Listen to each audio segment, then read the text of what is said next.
तर आज आपण बघूया प्रॅक्टिस सेट 1.2 कसा सॉल्व करायचं. ठीक आहे, बघा एक्झाम्पल आहे कम्पेअर द फॉलोइंग नंबर्स.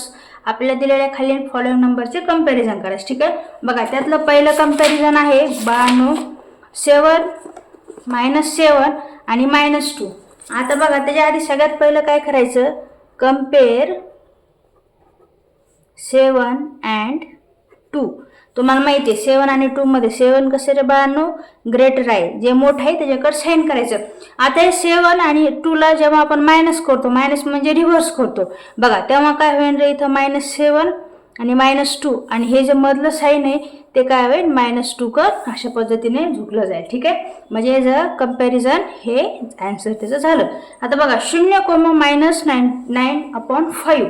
आता बघा नेहमी निगेटिव्ह संख्या 0 पेक्षा कशी असते रे, छोटी आहे, म्हणजे 0 इज ग्रेटर दॅन -9/5. ठीक आहे, आता थर्ड बघा 8/7 इज ग्रेटर दॅन 0. आता बघा 8/7 हे कसं आहे रे, पॉझिटिव्ह, म्हणून 8/7 हे कशापेक्षा ग्रेटर असणार आहे, 0 पेक्षा. बघा हे सगळे नंबर लाईन वरती गणित आहेत आणि नंबर लाईन वरचे गणित आपण बघितलेलं असत की पॉझिटिव्ह कसे 0 पासून पॉझिटिव्ह करतील नंबरांची संख्या आणि त्याची व्हॅल्यू वाढत जाते आणि निगेटिव्ह करते त्याची व्हॅल्यू कमी होत जाते. ठीक आहे, आता इथे बघू शकतात -5/4 आणि 1/4. आता या ठिकाणी बघा याचा डिनोमिनेटर सेम आहे, म्हणून आपल्या कंपॅरिझन करताना करावं लागेल -5 आणि 1 मध्ये. तर बघा -5 हे काय, त्याला मायनस चिन्ह आहे, म्हणून ह्या ठिकाणी -5 हे छोटा आहे 1 पेक्षा, म्हणजेच ही संपूर्ण संख्या जी आहे ही काय जरे 1/4 ही मोठी झाली, कशापेक्षा, -5/4 पेक्षा. त्याच पद्धतीने आता खालचं एक्झाम्पल बघू शकता तुम्ही 40/29 आणि 141/29. तर बघा याचं पण कंपॅरिझन करताना 40 आणि 141 मधलं आपण कंपॅरिझन करू. आता तुम्हाला माहिती आहे 141 ही 40 पेक्षा ग्रेटर आहे, म्हणजेच काय होणार आहे, जी ग्रेटर आहे त्या साईडचा अंक संपूर्ण ग्रेटर आहे, जसे की 40/29 इज आणि 41/29 ही कशी संख्या आहे रे, मोठी संख्या. आता खालचं बघा याचं पण कंपॅरिझन करताना -17 आणि -13 घ्यायचं.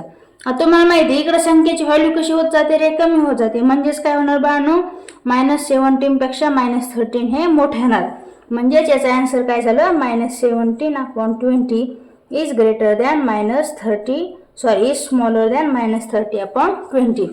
आता परंतु काय झालं माहिती का बाळांनो, इथपर्यंत तर झाले, पण या ठिकाणी डिनोमिनेटर सेम नाहीये, यासाठी काय रूल्स आहेत, ते रूल्स बघू शकतात आपण.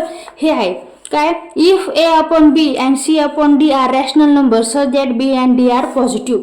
बघा या ठिकाणी सगळे खालचे जे डिनोमिनेटर आहेत ते कसे आहेत रे, पॉझिटिव्ह आहेत, म्हणून बघा A × D इज आणि B × C. बघा ज्याकडे मोठं चिन्ह झाले म्हणजेच इकडची संख्या जर ह्यांचं मल्टिप्लिकेशन, मी तुम्हाला एक्झाम्पल देऊन सॉल्व्ह करते. बघा याचं क्रॉस मल्टिप्लिकेशन करायचं, क्रॉस मल्टिप्लिकेशन म्हणजे ह्याचं 15, ह्याचा क्रॉसमध्ये 16 आणि दुसऱ्या साईडला येईल 12 × 7. आता बघा याचं मल्टिप्लिकेशन आपण करूया, 15 6 90, 15 1 15 + 9 ते झालं 240. याचं मल्टिप्लिकेशन बघा 12 7 किती झालं रे, 84. आता मला सांगा 84 ग्रेटर आहे का 240, तर हे ग्रेटर आहे, म्हणजे काय रे, जर इकडच्या साईडचं ग्रेटर आलं मल्टिप्लिकेशन तर याचा अर्थ 15/12 इज ग्रेटर दॅन 7/16. ठीक आहे, त्याच पद्धतीने खालचं करून बघूया आपण. याचं क्रॉस मल्टिप्लिकेशन -25 × 4 आणि 8 × -9. बघा 25 4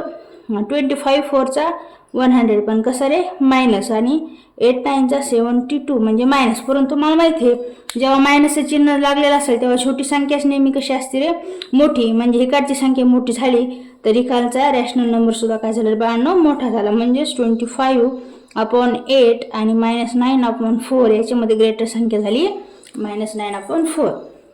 आता खाली बघू शकता 12/15 आणि 3/5 पुन्हा क्रॉस मल्टिप्लिकेशन, बघा डिनोमिनेटर सेम नाही म्हणून. ठीक आहे, आणि इकडं झालं 15/3. बघा 12 5 किती झालं रे, 60 आणि 15 3 45, मायनस चिन्ह नाही म्हणून 60 काय झालं ग्रेटर, इकडच्या साईडचं ग्रेटर म्हणजे 12/15 हा काय झाला रे ग्रेटर झाला कशापेक्षा 3/5 पेक्षा. आता खाली बघा -7/12 आणि -3/4 याचं करणार आपण क्रॉस मल्टिप्लिकेशन म्हणजेच -7 × 4 आणि दुसरीकडे झालं 11 × -3.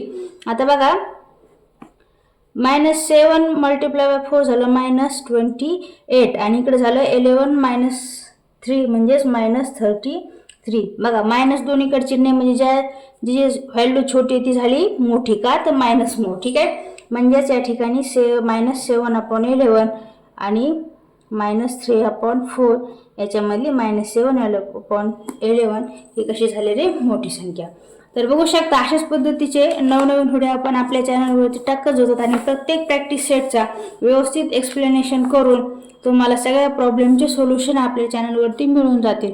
ठीक आहे तर चॅनलवरती नवीन असाल तर सबस्क्राईब करा आणि तुमच्या फ्रेंडपर्यंत शेअर करा आणि तुम्हाला पुढचा कोणता प्रॉब्लेम सेट सोडून पाहिजे यासाठी तुम्ही कमेंट बॉक्समध्ये तुमच्या प्रॉब्लेम सेट नंबर टाकू शकता. Thank you bye.